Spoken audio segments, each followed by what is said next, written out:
आज मी तुमच्यासाठी 15 मिनिटात एकदम घट्ट दही कसं बनवायचं झटपट अशी एक ट्रिक घेऊन आलेली आहे। ही रेसिपी करायला सोपी आहे, एकदम तुमचं दही पाण्यासारखं होणार नाही। तुमच्याकडे कधी-कधी वेळ नसतो दही लावण्यासाठी, तेव्हा तुम्ही ही रेसिपी ट्राय करू शकता। या रेसिपीसाठी सगळ्यात पहिल्यांदा आपल्याला इथे 1 कप दूध घ्यायचं आहे। हे मी मोठा कप दूध घेतलेला आहे। तुम्ही तुमच्या इच्छेनुसार तुमच्या क्वांटिटी बनवायचं आहे त्याच्यानुसार तुम्ही दूध कमी जास्त करू शकता। आता आपल्याला घट्ट दही कसं बनवायचं 15 मिनिटात याच्यासाठी काही टिप्स आहेत त्या तुम्ही फॉलो करायच्या आहेत। हे जे आपण दूध घेतलेलं आहे ते पाण्यासारखं असं हे मी दूध घेतलेलं आहे। कधी-कधी जेव्हा आपल्या घरी दूध येतं तेव्हा खूपच ते पातळ असतं, तेव्हा आपल्याला दही कसं लावायचं हे आज आपण बघणार आहोत। हे 1 कप जे दूध आहे ते आपल्याला सुरुवातीला उकळत ठेवायचं आहे। यामध्ये जे पाण्याचं प्रमाण आहे ते आपल्याला पूर्णपणे घालवायचं आहे, जेणेकरून आपलं घट्ट दही तयार होईल। कधी-कधी काय होतं, जेव्हा घरी दूध येतं तेव्हा दूधवाला सुद्धा यामध्ये पाणी मिसळतो, त्यामुळे दूध खूपच पातळ होतं। आता हे दूध आपण उकळायला ठेवलेलं आहे। एका साईडला इथे आपल्याला मातीचं भांडं घ्यायचं आहे। अशा प्रकारे मी 2 मातीची छोटी-छोटी मडकी घेतलेली आहे, तुम्हाला दिसत असेल बघा। तुमच्याकडे कुल्हड असेल किंवा असं छोटं मटकं असेल किंवा मोठं मटकं असेल, तुम्ही ते घेऊ शकता। हे मटकं आपल्याला सगळ्यात आधी छान असं स्वच्छ पाण्याने धुवून घ्यायचं आणि ते वाळवून घ्यायचं आहे। याच्यानंतर इथे आपल्याला 1 ते 1.5 चमचा मुरवण घ्यायचं आहे, म्हणजे दही घ्यायचं आहे। आणि हे जे मुरवण रावायचं जे दही आहे ते थोडंसं पातळ असेल तरीही चालेल, घट्टच घ्यावं असं काही नाही। सगळ्यात पहिल्यांदा हे जे आपण दही घेतलेलं आहे ते असं थोडंसं फेटून घ्यायचं आहे, म्हणजेच यामधल्या ज्या गाठी आहेत त्या आपल्याला फोडून घ्यायच्या आहेत। ही रेसिपी तुम्ही कधीही ट्राय करू शकता, झटपट होणारं दही आहे आणि एकदम घट्ट असं दही तयार होतं। थोड्याफार काही टिप्स आहेत त्या तुम्ही फॉलो करायच्या आहेत, जेणेकरून अशा प्रकारे तुमचं घट्ट दही तयार होईल। इथे आपल्याला एक ब्रश घ्यायचा आहे। जर तुमच्याकडे अशा प्रकारचा ब्रश नसेल तर तुम्ही हाताचा सुद्धा वापर करू शकता। हे जे आपण दही म्हणजे जे आपण मुरवण घेतलेलं आहे ते फेटून घेतलेलं आहे, ते जे मुरवण आहे ते आपल्याला अशा प्रकारे त्या मुरवणमध्ये हा ब्रश बुडवून घ्यायचा आहे। आणि हे जे आपण छोटंसं मटकं घेतलेलं आहे त्या मटक्याला आपल्याला सगळ्या बाजूने ते लावून घ्यायचं आहे, तुम्हाला दिसत असेल बघा। हे का लावायचं तर जर तुम्हाला एकदम घट्ट असं दही तयार व्हावं, सो त्याच्यासाठी हे आपल्याला आतल्या बाजूने असं मुरवण लावून घ्यायचं आहे। जर तुमच्याकडे असं छोट्या प्रकारचं मातीचं मटकं नसेल तर तुम्ही जर एखादं स्टीलचं भांडं घेतलं तरीही चालेल। तर तुम्हाला प्रश्न पडेल की स्टीलच्या भांड्याला सुद्धा अशा प्रकारे मुरवण लावायचं का, तर नाही। हे आपण मातीचं मटकं घेतलेलं आहे, जेणेकरून हे पाणी आतल्या बाजूने शोषून घेईल, त्याच्यासाठी आपण हे लावलेलं आहे।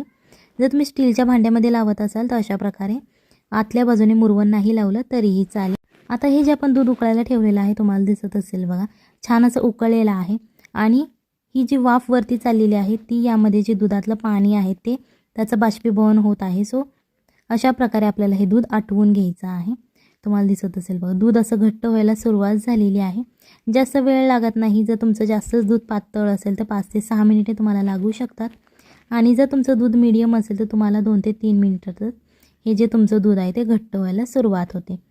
आता आपण गॅस बंद करायचा आहे, कारण दूध हे घट्ट झालेलं आहे आणि पाणी निघून गेलेलं आहे। गॅस बंद केल्यानंतर आपण जे मुरवण घेतलेलं आहे ते 1 चमचा या दुधामध्ये मिक्स करून घ्यायचं आहे। गॅस बिलकुल चालू ठेवायचा नाही, गॅस जेव्हा बंद करता तुम्ही तेव्हाच तुम्हाला हे ॲड करायचं आहे आणि अशा प्रकारे ते मिसळवून घ्यायचं आहे, जेणेकरून ते दुधामध्ये एकजीव होईल। हे दूध आपल्याला थोडंसं थंड करायचं आहे, कोमट असं करायचं आहे। दूध जेव्हा तुमचं थंड होईल त्याच्यानंतर परत 1 चमचा आपल्याला मुरवण यामध्ये टाकायचं आहे, जेणेकरून ते परत एकदा छान असं दूधसुद्धा तुम्हाला मिक्स करायचं आहे। ही रेसिपी नक्की एकदा घरी ट्राय करा, आपल्या फॅमिलीला खाऊ घाला आणि मग मला कमेंटमध्ये सांगा कशी झाली होती, कारण हे दही खूप छान असं घट्ट असं लागतं। तुम्ही याची कढी बनवू शकता किंवा एखाद्या रेसिपीमध्ये सुद्धा मॅरिनेशनसाठी हे दही तुम्ही यूज करू शकता, किंवा असंच खाल्लं तरीही चालेल, कारण मातीच्या भांड्यामधलं जे दही असतं त्याची चव खूप छान असते। सो जर तुमच्याकडे नसेल मातीचं भांडं तर तुम्ही दुसऱ्या भांड्यात लावलं तरीही चालेल।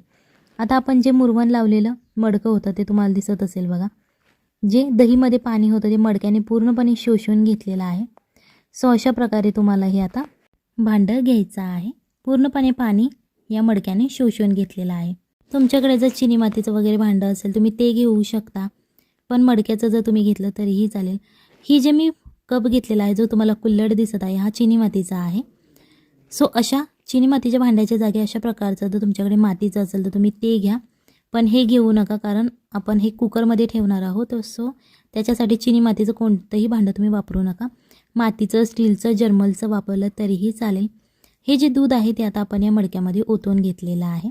याच्यानंतर आपल्याला एक पेपर फॉईलचा तुकडा घ्यायचा आहे, जेणेकरून या पेपर फॉईलने जी आपण आत्ता याच्यामध्ये वाफ तयार होणार आहे, जो गरमपणा तयार होणार आहे तो बिलकुल बाहेर येणार नाही. त्याच्यासाठी आपण ही पेपर फॉईल यूज केलेली आहे, कारण जी काही गरमी आहे ती आतमध्येच राहिली जाईल आणि बाहेर येणार नाही आणि लगेच आपलं दही तयार होईल. याच्यासाठी आपण ही पेपर फॉईल लावलेली आहे.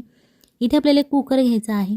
तुमच्याकडे जो कुकर अवेलेबल असेल तो तुम्ही घेऊ शकता, छोटा किंवा मोठा.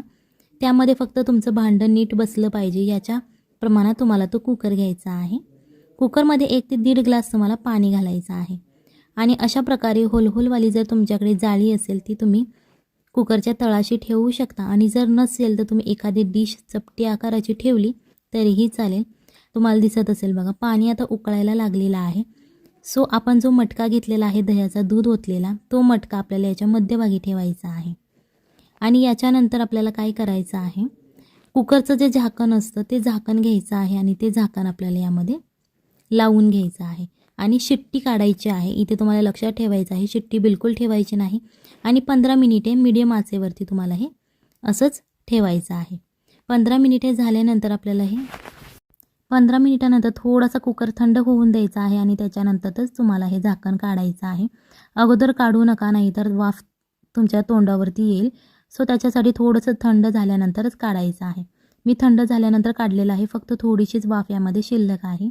त्याच्यानंतर हे थोडंसं थंड होऊन द्यायचं आहे. कुकरमधून तुम्ही जेव्हा बाहेर काढता हे मटकं, त्याच्यानंतर तुम्हाला ते 10 ते 15 मिनिटासाठी थंड होऊन द्यायचं आहे आणि नंतरच हे पेपर फॉईल याच्यावरची काढायची आहे. तुम्हाला दिसत असेल बघा, खूप छान असं घट्ट दही तयार झालेलं आहे.